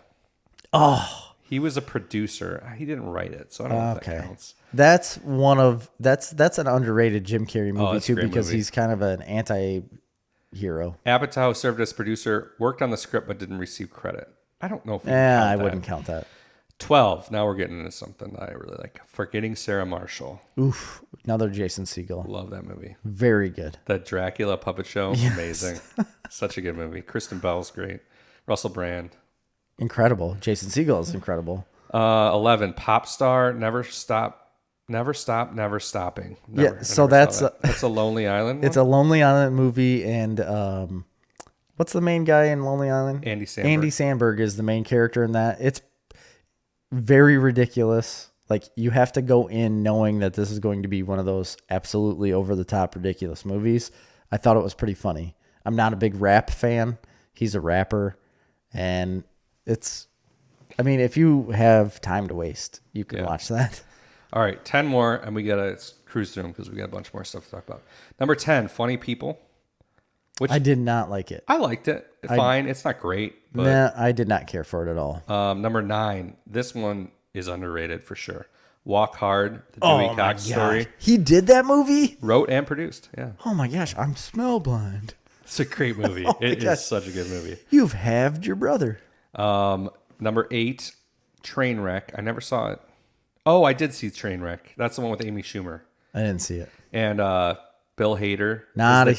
Bill Hader's the doctor, and he works on LeBron James. It's not bad. It's a pretty good movie, actually. I'm such a... You just hate Amy Schumer Yeah, so I'm bad. not a big Amy Schumer fan. It's not bad. Check it out. Okay. Number 7, King of Staten Island. Haven't seen it yet. Number 6 is one that I really enjoyed, The Big Sick. I didn't see that yet either. With Kumail Nanjiani. Yeah. Really good movie. He produced it, though. He didn't write that because Kumail wrote that with and his directed wife. it, I think. Yeah. Emily Gordon. Yep. Yep, they scripted it. I don't know if they... Yeah, they got an Oscar nomination for that. Yes, they did. Good movie. One of my favorites, but again, just a producer, but it's one of my favorite movies of all time, Pineapple Express. Very 5. good movie. Love that movie. But Another Seth Rogen. number 4, also just a producer. Super bad. I watched that movie so many times. I don't know who wrote that script. I think Jonah Hill and Seth Rogen might have wrote that script. I don't think Jonah Hill wrote it because that was like the first movie he starred in. Well, then Seth Rogen did. And his writing Had to partner have, is yeah. Adam Goldberg. Yes. No, not Adam Goldberg. That's the Goldbergs. Evan Goldberg. Evan Goldberg. I think they wrote that. Yep. Written by Seth Rogen and Evan Goldberg. Number 3, Knocked Up. Such a great movie. Really great movie. Love it. Number 2, The 40-Year-Old Virgin. Also, another really great movie. Really good movie.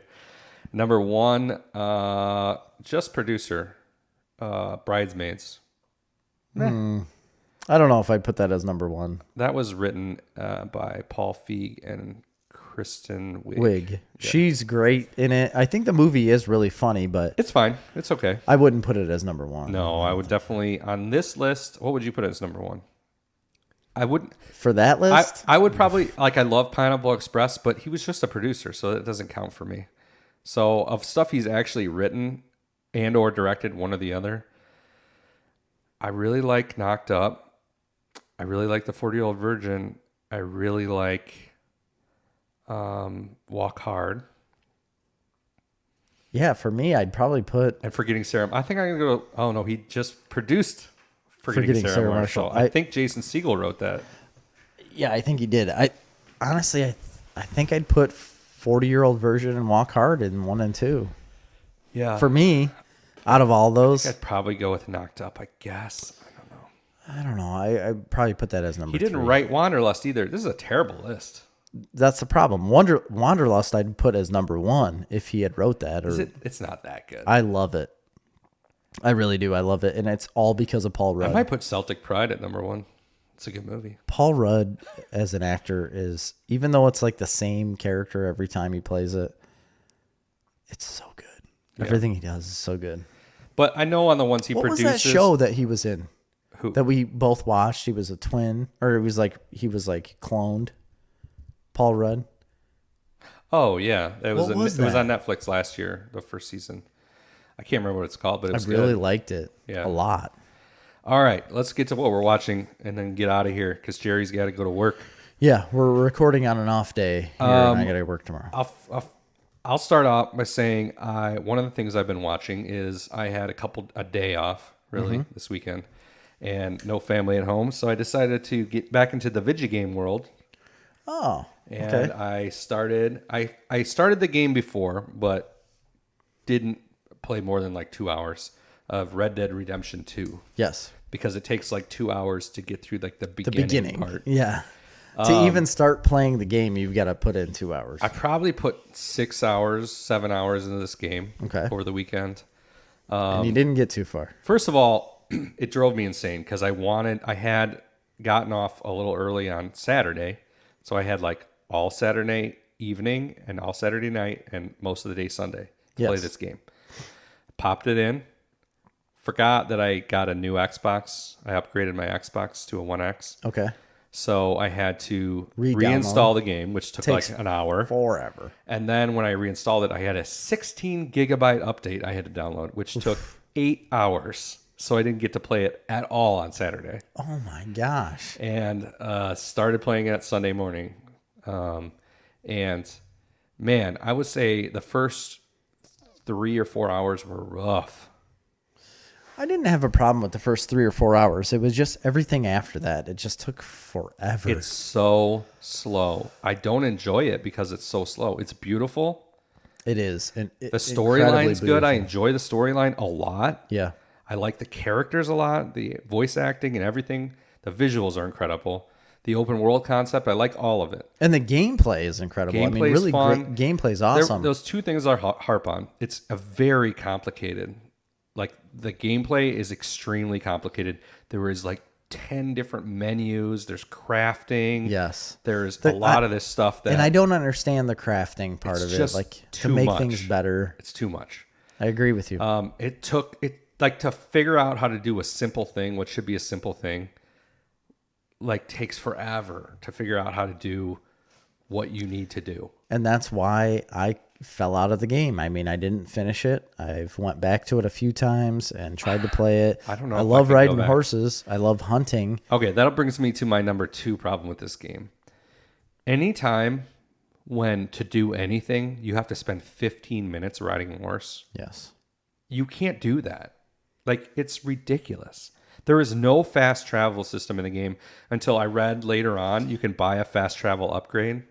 I didn't know that. Yeah, like you get a little wise in the game, and if you can get, you have to have $500 first off, which is like a fortune. Yeah, that's a lot of money.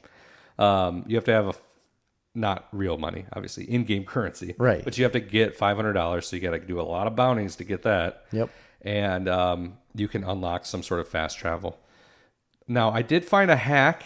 It's not a hack because it's on purpose, but if you set a waypoint to a point on the map, like say you need to go to this point on the map, but it's on the other side of the map.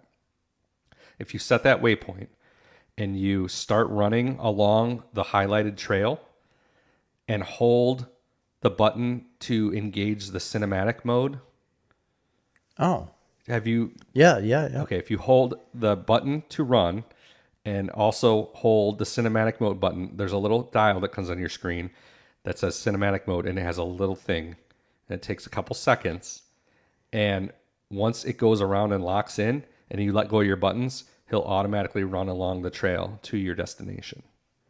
Okay. But it still takes 15 minutes. Right. You just don't have to do it. You just don't have to physically do it. And stuff can still happen to you. Right. You could be attacked. You can be attacked while you're in cinematic mode. It is beautiful to look at cinematic mode when you're riding down the trail. Yes. I mean, it's gorgeous.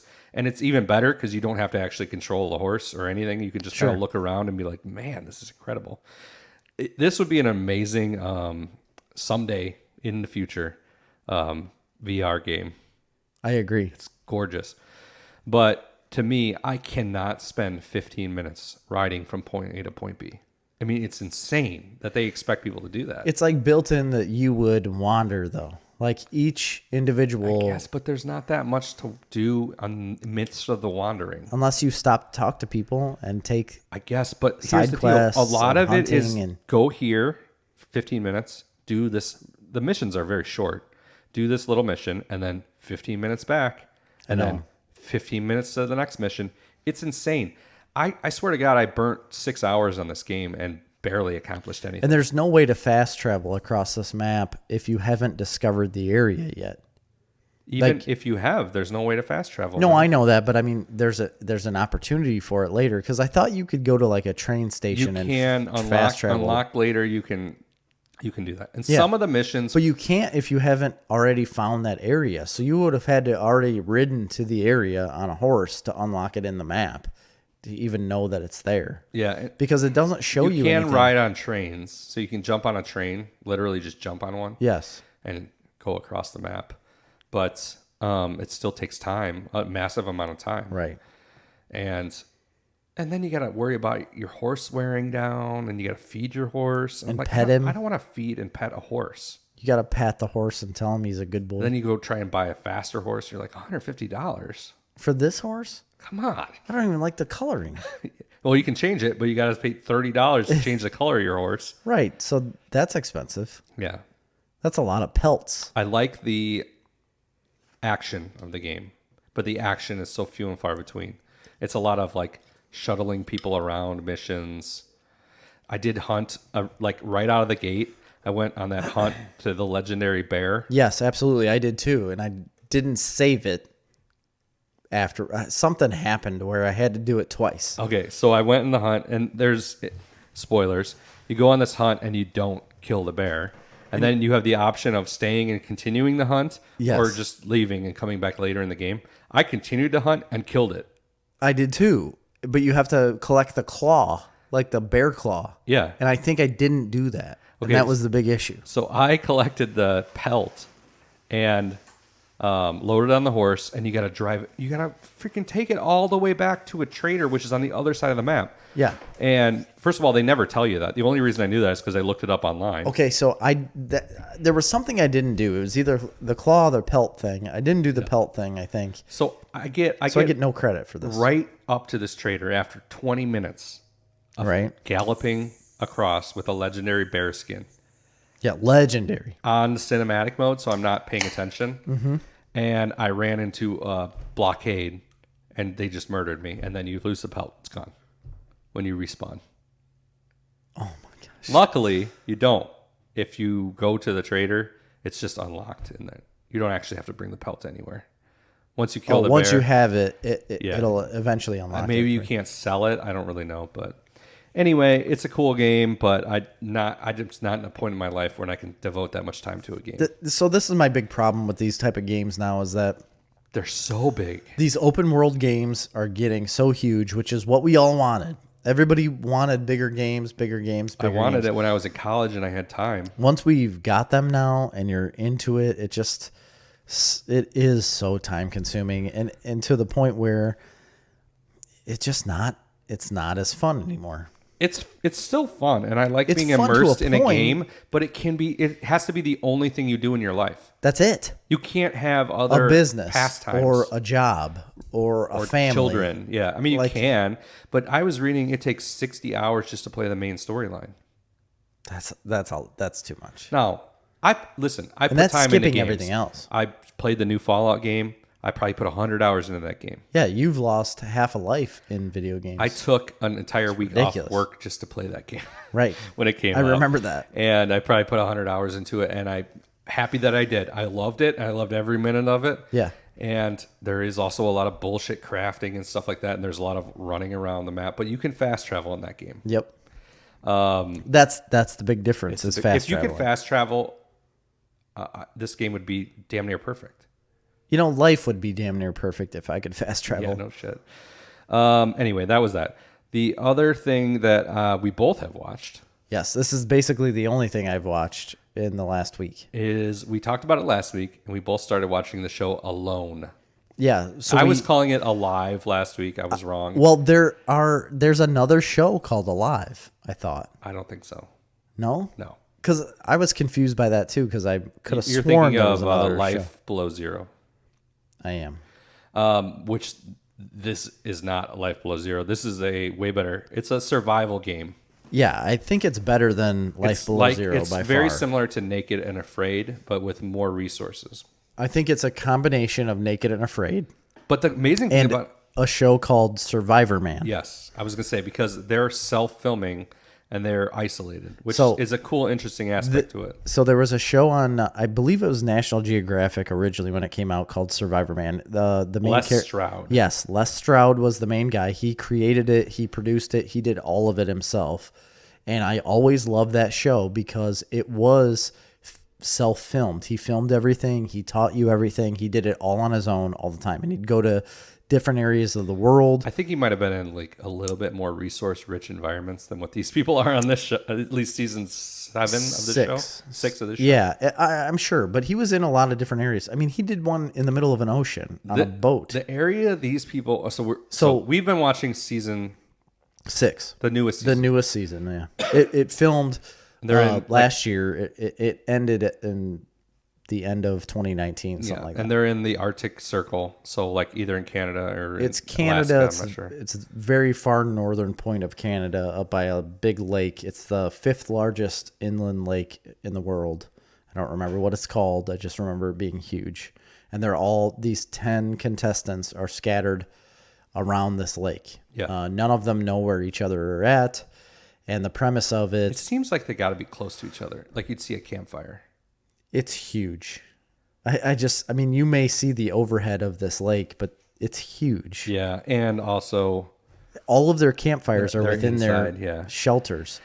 And it's this show is kind of slow at points, but take it at what it is. It's just these people living alone. So how can you make it interesting more than what they've done? It can be kind of slow, and it also it's kind of one of those things you can just kind of shut your brain off and watch. That's why I love it. But at the same time, it is interesting, and you do kind of. What's interesting about it to me is that you have all of these 10 people, and every single one of them goes about it a different way. Yeah, for sure. Every one of them. And there's one guy that I thought, man, this guy is going to excel way further than everybody else. It's because he brought a gill net with him. I believe his name was Nathan.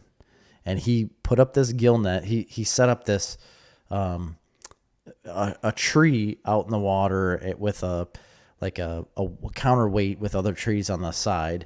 Set this gill net out in the water, and then he tied a rope to the end so he could pull it in whenever he needed to, like on a pivot point, and he'd pull it right up onto this rock. Very first time he put this gill net out, he caught this giant lake trout. And he caught several.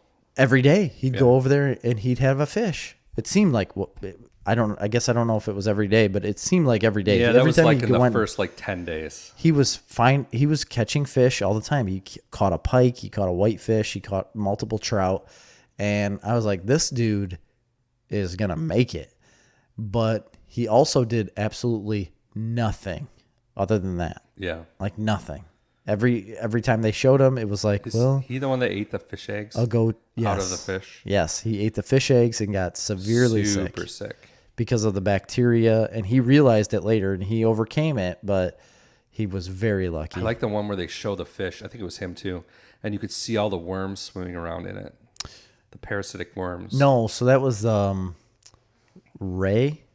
It was the other guy. He pulled the bladder out, the float bladder, I believe it's called, because they have most fish have a bladder inside of them that make them float. They can add air to it or take air away from it.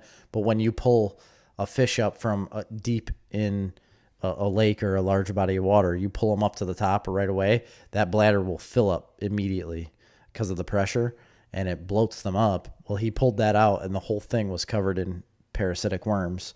And he's like, well, I'm just going to have to cook this really good, hopefully. Which is probably true. And yeah, it is probably.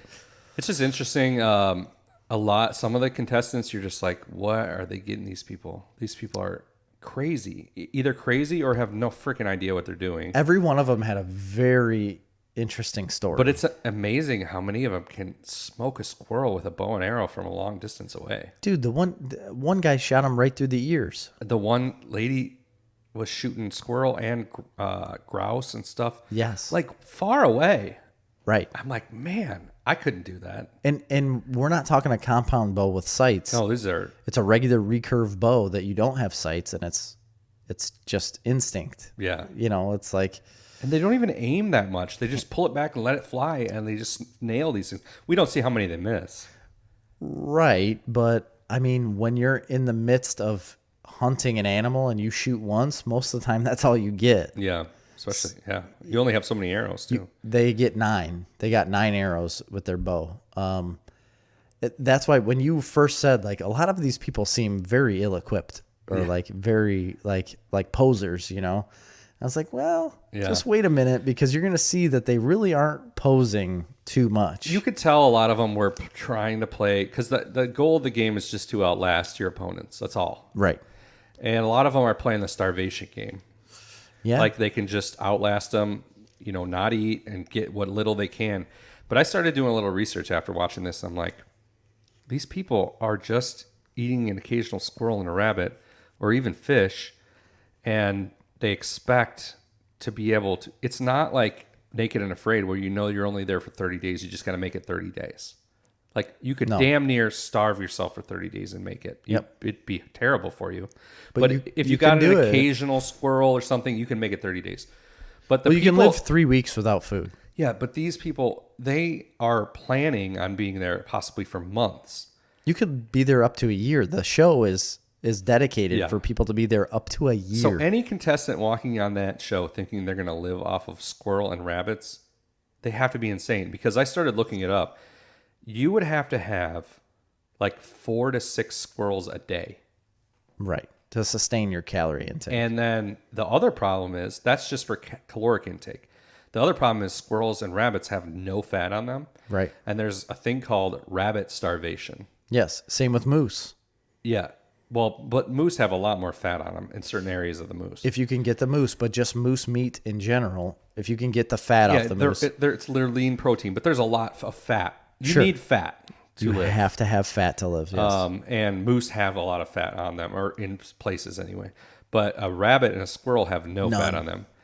Fish, trout have almost no fat on them. Well, no, but trout meat have way more grams of fat within the meat than any land animal does. Well, even then, I was looking up what you would need to survive on. Because the omega-3 like fatty acid within fish meat is so much higher, which gives you better nutrition than what a rabbit does. Yeah, but this thing that I was reading was saying, even to live on just fish alone, you would need a massive amount of fish. Yeah. 4, 5, 6 fish a day. You would still go into fat starvation because there's still not enough fat. The societies, societies that were built on fishing, the successful ones ate a lot of whale blubber. Right. They ate a lot of. They supplemented and they ate mostly fat. They weren't just eating fish. Correct. So I just thought that was interesting. I didn't really know any of that until I started researching that. But to me, it seems crazy. I mean, there was only 3 or 4 people on the show that I saw that had a goal of shooting a large animal. Right. And the majority of them there is no did way not. you can last over a month without shooting a large animal. Right. In this environment. It's impossible. So that's why I said, this is like spoilers completely, but we talked about the winner in the last episode, and his name was Jordan, and he ends up winning it. It doesn't spoil the show for you. You can watch this knowing the winner, and it's still very, it's very not that interesting. kind of a game show. No, it's not. It doesn't change the aspect of the show whatsoever, but you can... To me, I could clearly tell he was more advanced than a lot of these people in what he was building, what he was doing. What episode did you get to? 5 or 6. Okay, so you need to get a little further. Yeah.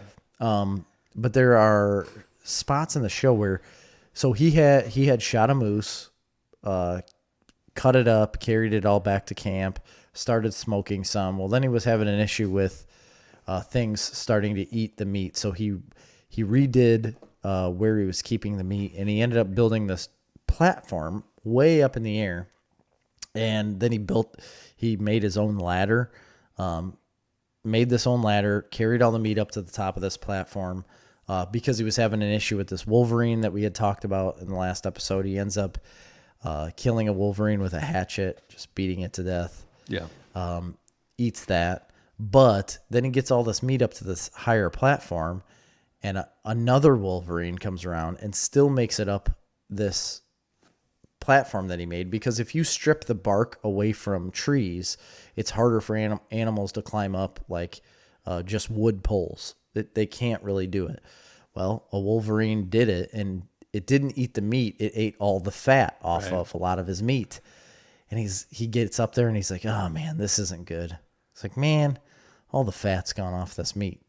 So he decides to put snares. He made all these snares out of wire and wrapped them around these poles. And when he shows how he made these snares around these poles, I'm like, man, this guy is pretty advanced on how he can make things. And that's the difference, that I could study a survival guide as long as you want me to study it. You have to live this way in order to really understand how to I was just survive. amazed how much they caught in snares. Snares are the way to go, man. It surprised me. Me too. I've been looking into snares for this mink. Yeah. Because a lot of people snare mink all the time, and I've read a lot of things about how it's the only way to go, because box traps and everything else that you can set up for them, they're just too clever, and they work their way around it, or you get a bigger animal there that ruins the trap. Just like I set 2 box traps literally last night to try to catch this mink with a chicken. I parted out a chicken that ended up dying and put them in these 2 different traps. And this morning I had both traps sprung. All the meat was gone, but it had to have been a coon because I'm using a smaller conibear trap. And they get their arm stuck in it. Coons don't stop pulling themselves out of a trap until they either die or rip an arm off. And what do I have? I got 2 coon arms this morning. Wow. That's it, because the trap closes on their arm, and they'll just chew their arm off or pull on it until it pulls off, and then they leave. But my chickens were gone too, so it's like a pain in the butt to try to catch these little animals, you know. But everything I've read is like you need to find out their run and put up a snare, and you're gonna snare them almost every time because they'll run right through it because they don't see that wire, and if they get into the wire and it trips, they're snared and you're good. Yeah. And these people know how to do it, and I need to start figuring it out. They do. But I just think there's not a lot of thought on these people. Like the clear thing to me seems like fish on the end of the lake would Fishing be your would be the way to go. source, but they don't seem to catch a lot of fish. You know, there was one lady on this show that I thought was going to have the way to do it. She found this barrel and created the raft. Anything. But I thought, man, that seems like a good idea. If you can hang, leads off of this, fishing line off of this with hooks, and she floated it out to the middle of this lake or quite a ways off the bank and had them out there for a little while and would bring it in. Yeah, she didn't end up catching anything, but I was like, man, that could be because she a never pretty intelligent killed anything thing to go. else. She had no bait. You have to have bait. I know, you got to put something on there. She was using flies, like fly lures, and it didn't do anything. If you're not moving that, it doesn't do anything. Yeah, the only people that were successful were using entrails for bait, or the one guy used fish eggs for bait. That was a good idea. It seemed like that was the way to go, but the more I read about it and got into it, I'm like, I didn't realize that you had to have this much fat in your diet. Yeah. And it seems like just for survival. The second crazy thing about it is they were there during the winter or the fall, whatever it was. They started in September. Yeah, so it was cold. And in listening to the other guy on Life Below Zero, you can't survive up there in the summer. Because you can't store meat. Can't store meat. Yeah. You can't store anything. Yeah, so the only way this works is in the winter. Yeah. Because you have a refrigerator built in, basically. Right. And even at the time, they were worried about their meat going bad in September when it was like anywhere from 25 to 35 degrees. Yeah, it was like refrigerator temperature. They kept saying that. Right. So it was a good show. It was interesting. Some of the characters on it, people on it are characters. They're interesting. There's one guy that just has a complete emotional breakdown because he killed a squirrel. There's another lady who stabs herself in the leg and chops her finger off. And you didn't even get into. Can I? No, you didn't get into the episode. No, I don't want to know more. It's the squirrel episode. You got to see the squirrel episode. This lady's out there a little bit. She's strange. If you like survival, it's a good show. It's pretty fun to watch. I have a good time watching I don't think it's as entertaining as Naked and Afraid. It's not built as Naked Afraid, though. It's built on the same platform as they are battling to win a show. But then it's heavier onto the Survivor Man type stuff where he's not out there to win anything. Naked Afraid is a lot of like just mental and starvation game, basically. Yes. That's all it is. But of people that are not quite as knowledgeable as the ones that are on the show. I do feel like, even though you think they're characters, I do feel like they are way more knowledgeable in survival. I would think so. There's a couple guys on there, though, that you could tell are like hardcore, like hunters. And yes. And ended up going out within they don't fare first well week. A lot of times. Yeah. Honestly, the guy that shot the moose, anybody who shoots a moose, I feel like you're just lucky to get a moose. Absolutely. None of the other people even saw one. But when you brought that up to me, you're like, he was lucky to have it in his area at the time. You're right, but he also has to make that shot. He shot one time. Well, he missed one. I know he did. Shot another one. But either way, you still only have one shot. Yeah, it was crazy. You have to make that shot. And then to process that thing and then pack it all back. Right. Crazy. With nothing getting the meat in the meantime. There's wolves. There's bears. Just very lucky that nothing came back for it. When he'd carry, it said that he ended up walking 6 miles back and forth to carry all the meat back. Total. So it was probably 6 trips, Right. So he may have been like 3/4 to a mile or half mile away from his camp. But either way, when you're talking about carrying that much meat. You've been starving for 2 weeks. And using that much energy. And he said, he's like, it's great to get big game. He's like, but you also expend so much energy and calories getting it back to your camp and trying to keep it to be able to eat. And then there's also starving from eating just that. So that's why he starts fishing later in the episodes to try to catch fish, because he's like, I have to get something different than just this meat. He's like, it's really aggravating knowing that I have hundreds of pounds of meat that is going to kill me if I continue to eat it. I think over a long period of time, probably longer than what he was going to be in that show. But he's thinking about the long game. He has no idea. Correct. Yeah, that's true. And he's trying to prepare for the long game. So he's saying, at the point that he's thinking about it, no, he's not starving, but he sees the future in that I'm going to if I only eat this. Yeah.